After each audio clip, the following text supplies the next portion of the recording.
Traces des hommes. Fakar Korshan. Salam alaikum wa rahmatullah.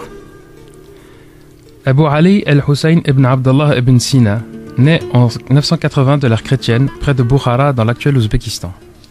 Sa famille fait partie de l'élite perse. Son père, Abdallah, avait occupé le poste de gouverneur dans le nord du Khorasan. La famille d'Ibn Sina était de confession chiite imamite.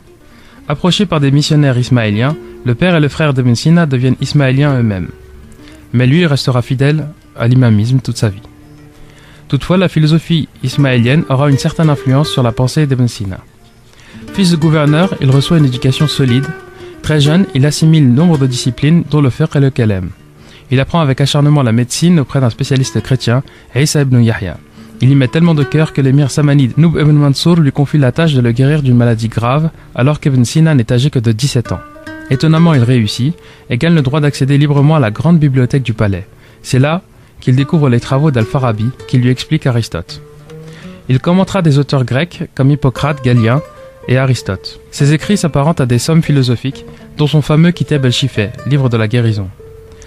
Il écrit aussi Qanoun Fattib, le canon de la médecine, livre qui sera la base des études médicales en Europe pendant plusieurs siècles.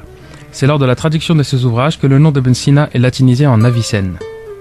Médecin à la cour, Avicenne sera même 2 fois vizir. À la fin de sa vie, il sert le prince Kakoïd Ala ad-Dawla, auquel il dédie son Danishnama, livre de sciences, première œuvre qu'il écrit en persan. Atteint d'une maladie infectieuse, Avicenne tente de se soigner lui-même mais échoue et meurt à Hamadan pendant le mois de Ramadan 428, soit en 1037 de l'ère chrétienne. Aujourd'hui, son œuvre représente un symbole important des échanges entre Orient et Occident, et son nom, avec d'autres, fait partie des grandes figures de l'histoire de la pensée universelle. Nous nous retrouvons demain pour parler de l'auteur Al-Jahid. Assalamu alaikum wa rahmatullahi wa barakatuh. C'était la chronique Traces des hommes présentée par Fakar Korshan.